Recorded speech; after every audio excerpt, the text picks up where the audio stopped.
Buenas tardes, mi nombre es Javier Dama, estudiante de quinto semestre y hoy vamos a presentar el hiperparatiroidismo.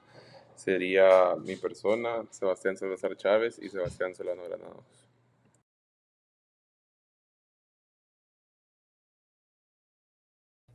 Como introducción y objetivos, tenemos que el hiperparatiroidismo es una enfermedad endocrina que afecta a las glándulas paratiroides. Esta produce alteraciones en la secreción de la hormona paratiroidea.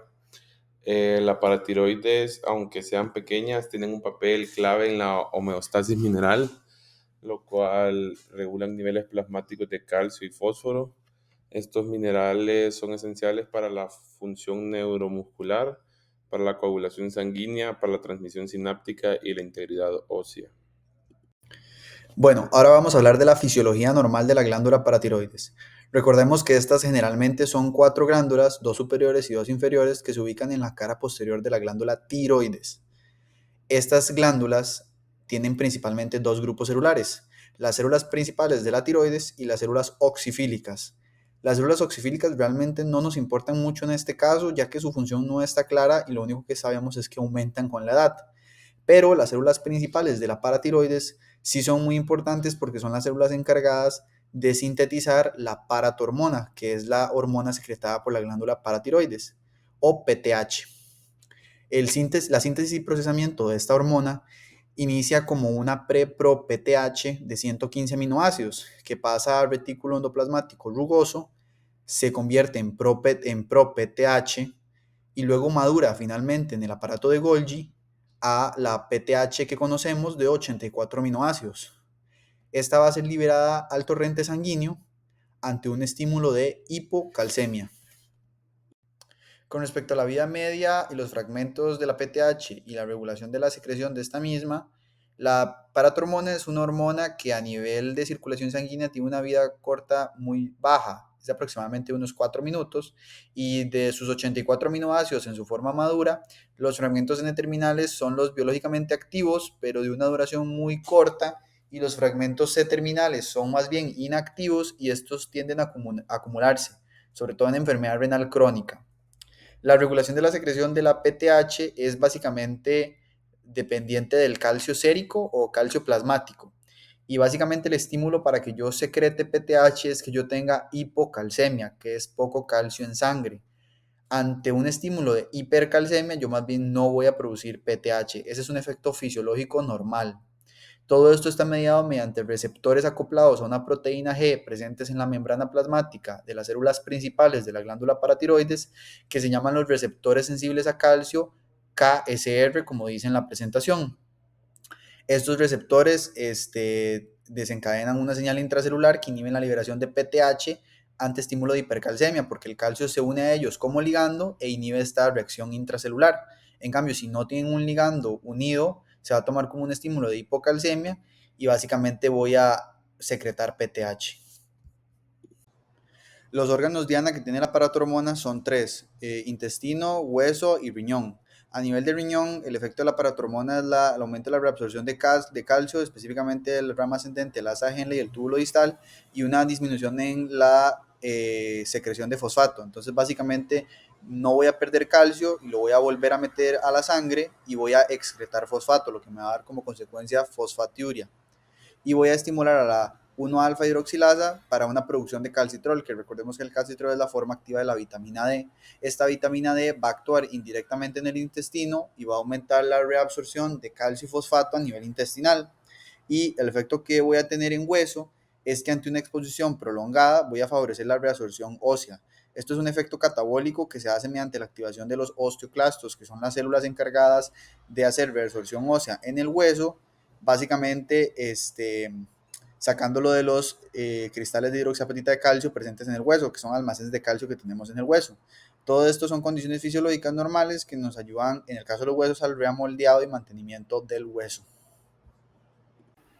Ahora, para entender la fisiopatología del hiperparatiroidismo, tenemos que entender que el hiperparatiroidismo es la producción excesiva de la hormona paratiroidea, lo que genera un aumento del calcio en sangre debido a los mecanismos que ya explicó mi compañero.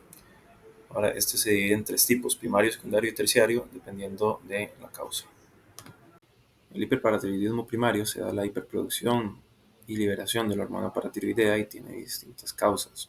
Una de ellas, la principal, la aparición de un adenoma solitario, el cual es un tumor benigno que afecta a una de las 4 glándulas paratiroideas y genera una hiperproducción de hormona paratiroidea e hipercalcemia. Otra causa es la hiperplasia paratiroidea y el carcinoma de la glándula paratiroides. Cabe destacar que esta enfermedad tiene una incidencia de 1 en 1000 personas y afecta principalmente a mujeres de más de 50 años postmenopáusicas.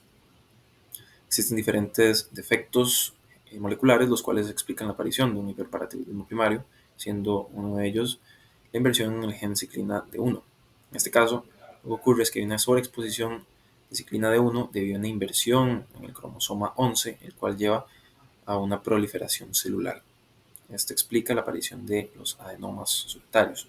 También existe la mutación en el gen 1, el cual es un gen de supresión tumoral que codifica para la proteína menina.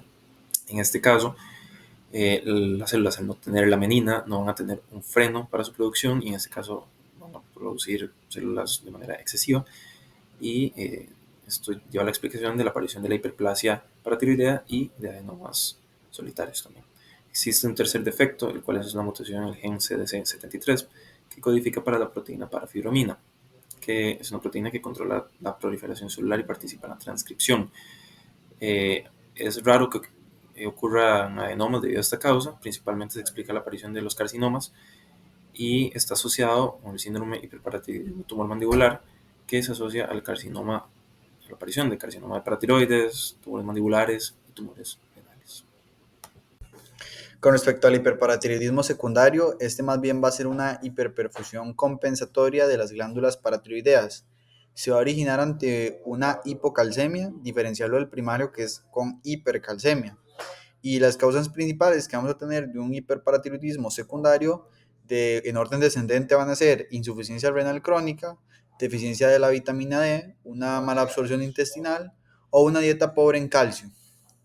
Y a nivel de cambios morfológicos, en hipertiroidismo secundario vamos a tener hiperplasia difusa, proliferación de las células principales de la paratiroides, una disminución en la cantidad de tejido adiposo de las glándulas paratiroides y podemos tener calcificaciones metastásicas en pulmón, corazón, estómago y vasos sanguíneos. El hiperparatiroidismo terciario ocurre por una hipersecreción de la hormona paratiroidea luego de que se haya corregido la causa de hipocalcemia. Eso ocurre en pacientes con insuficiencia renal crónica que se han sometido a diálisis. En este caso, las glándulas adquieren autonomía y secretan para la hormona paratiroidea en exceso, inclusive cuando los niveles de calcio ya se hayan normalizado, provocando una hipercalcemia con síntomas como fatiga, debilidad muscular, dolor óseo y fracturas. Para manifestaciones clínicas más generales del hiperparatiroidismo, tenemos que se caracteriza por el exceso de la paratormona, por la hipercalcemia, ya que muchos pacientes son asintomáticos del 50 al 80% y se diagnostican por hallazgos de laboratorio. Para enfermedades renales, manifestaciones clínicas renales, tenemos la nefrolitiasis, que sería la obstrucción del tracto urinario, lo cual requiere monitorización constante para detectar de progresión o complicaciones. Como manifestaciones clínicas óseas tenemos la pérdida progresiva de masa ósea, lo cual predomina en cadera y antebrazo. También es característico en mujeres menopáusicas, lo cual esto se podría ver como en una radiología como reabsorción subperióstica, como lesiones óseas clásicas que serían como los tumores marrones y osteoclerosis, que es la menos frecuente de todas. Y para diagnóstico sería la paratormona elevada o inapropiadamente normal con el calcio sérico elevado. Este es una importancia de seguimiento para identificar en pacientes con riesgos de progresión que puedan requerir de una cirugía para esta misma.